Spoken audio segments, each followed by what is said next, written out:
अस्सलाम वालेकुम नाजरीन, मैं हूं आपका मेज़बान अताउल्लाह मेमन।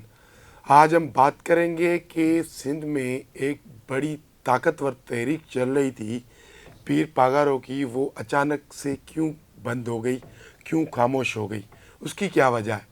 और दूसरी हम बात करेंगे कि पीपल्स पार्टी ने ना ना करके जो हिंदी गाना था बॉलीवुड का, ना ना करके हमको तुमसे प्यार हो गया, तो पीपल्स पार्टी ने ना ना करके आखिरकार वफाकी काबीना में शमूलियत का इशारा दे दिया है। तो सबसे पहले हम आते हैं अपने पहले टॉपिक पर कि सिंध में 8 फरवरी 2024 को आम इंतखाबात हुए। उसमें पीपल्स पार्टी ने भारी एक्सेस से कामयाबी हासिल की, लेकिन पीपल्स पार्टी के अपोजिशन जो इत्तेहाद इलेक्शन लड़ रहा था GDA, जिसकी सरबराही कर रहा था पीर पागारा, मुस्लिम लीग फंक्शनल के सरबराह पीर पागारा, और उनमें मुख्तलिफ सियासी जमायतें शामिल थी। उस इलेक्शन में नून लीग वाले भी शामिल थे उस GDA में। उस वक्त इलेक्शन के दौरान की बात कर रहा हूँ, PTI वाले भी शामिल थे, और छोटी छोटी दूसरी जो पार्टियाँ थी वो GDA का हिस्सा बन गई।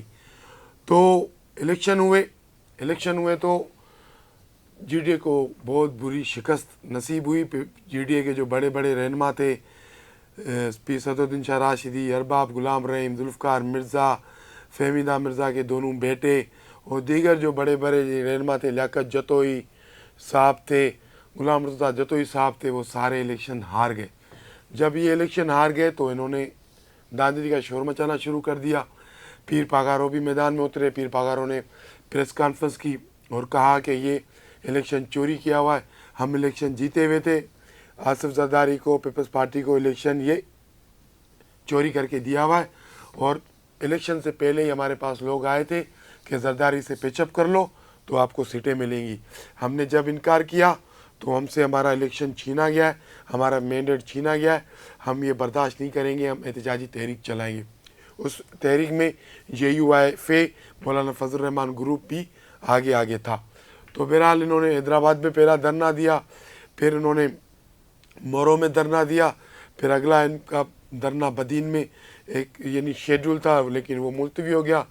फिर अचानक से अब जब ये हुकूमत बन गई, वज़ीर आज़म मुंतखब हो गए, शहबाज शरीफ साहब मुराद अली शाह सिंध के वज़ीर आला हो गए, नई सिंध असम्बली ने हलफ उठा लिया, अब चंद रोज़ में काबीना भी हलफ उठा लेगी, आसिफ जरदारी प्रेसिडेंट बनने जा रहे हैं मुल्क के।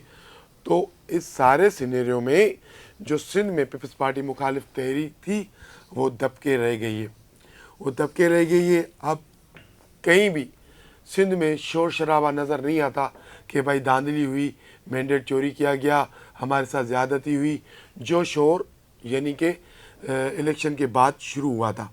तो इतलात ये आ रही हैं कि हमारे पास हमारे ज़राए ने बताया है कि पीर पागारो साहब को एक बहुत बड़ा पैगाम पहुंच गया है, और उनको कहा गया है कि आप थोड़ा सब्र कर लें, थोड़ा इंतज़ार कर लें, आपके सारे मसाइल हल होंगे, और जहाँ जहाँ आपको खदशात है, आपका मैंडेट चोरी किया गया है, वो सारे हल्के खोले जाएंगे। अब मुल्क में एक इस्तेकाम आ रहा है, मुल्क में एक सियासी सेटअप बन रहा है, तो आप बराए मेहरबानी थोड़ा सब्र कर लें, आपकी शिकायतों का अजाला होगा और आपके साथ इंसाफ होगा। लेकिन अब आप थोड़ा सा इंतज़ार कर लें, जब तक वफाकी हुकूमत का सेटअप बन जाए, जब तक सदारती इलेक्शन हो जाए, जब तक सेनेट चेयरमैन मुंतखब हो जाए, और पूरे मुल्क का एक यानी कि सिस्टम है वो एक जमहूरियत राह पर चलना शुरू हो जाए, तो उसके बाद आपका जो भी इशू है, आपकी जो भी शिकायतें हैं, आपकी शिकायतों का अजाला होगा, और आपको जिन जिन हलकों पर आपको इतराज़ात है, हम आपसे वादा करते हैं वो सारे हलके खोले जाएंगे, और जैसा आप कहेंगे वैसा होगा। लेकिन फ़िलहाल आप सब्र करें और थोड़ा सा इस एहतजाज को साइड पर रखें। तो हमारे ज़राए ने ये बताया है कि GDA ने भी इस बात पर आमादगी ज़ाहिर कर ली है।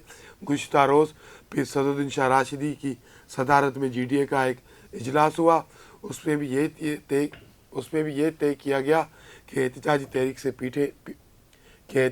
से पीछे नहीं हटेंगे।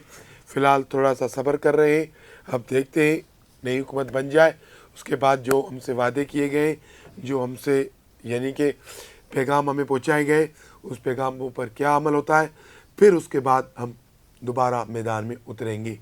तो अब तक की जो सूरत हाल है वो ये है कि GDA ने आने वाले पैगामों पर खामोशी इख्तियार कर ली है। वो इंतज़ार कर रही है कि जैसे हुकूमत का मुकम्मल सिस्टम बहाल हो जाए, मुकम्मल हुकूमती निज़ाम चल पड़े, तो उसके बाद उनसे किए गए वादों का क्या होता है। तो अब तो ये वक्त ही बताएगा कि ये वादे वफ़ा होते हैं या नहीं होते। अक्सर तो ये देखा गया है वो वादा क्या जो वफ़ा हो। अब हम आते हैं अपने दूसरे टॉपिक पर। हमारा दूसरा टॉपिक ये है कि पीपल्स पार्टी मुसलसल ये इसरार करती आ रही है कि हम नून लीग के साथ हैं, शहबाज शरीफ के पीछे खड़े हैं, लेकिन वफाकी काबीना का हिस्सा नहीं बनेंगे।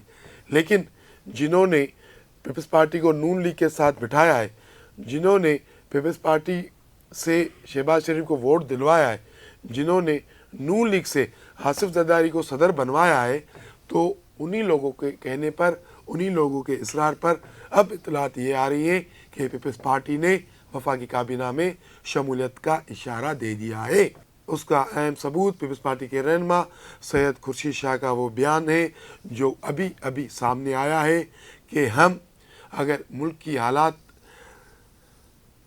की हालात इस तरह हुए और हमें लगा कि मुल्क की हालात ख़राब होने जा रहे हैं, तो पीपल्स पार्टी वफाकी काबीना का हिस्सा बन जाएगी।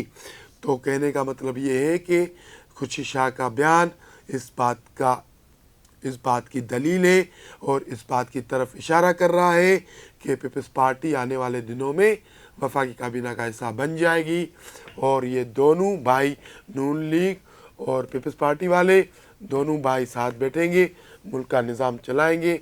और जिन लोगों ने इनको साथ बिठाया है उन लोगों का भी यही इसरार है कि इस वक्त मुल्क की हालात में कोई गड़बड़ नहीं चाहते, हम कुछ भी नहीं चाहते, सीधे बैठ जाओ, सीधे बैठ के मुल्क की निज़ाम चलाओ। आपके साथ बैठने से ही जमहूरियत चलेगी, आपके साथ बैठने से ही निज़ाम चलेगा। अगर थोड़ी सी गड़बड़ की तो फिर बहुत बड़ी गड़बड़ हो जाएगी। इनसाइड स्टोरी से आज के लिए इतना ही। कल मिलेंगे किसी अहम इशू पर, किसी अहम मौजू पर। आपसे हमारी दरख्वास्त है कि आप हमारे चैनल को लाइक करें, शेयर करें, सब्सक्राइब करें। बहुत शुक्रिया।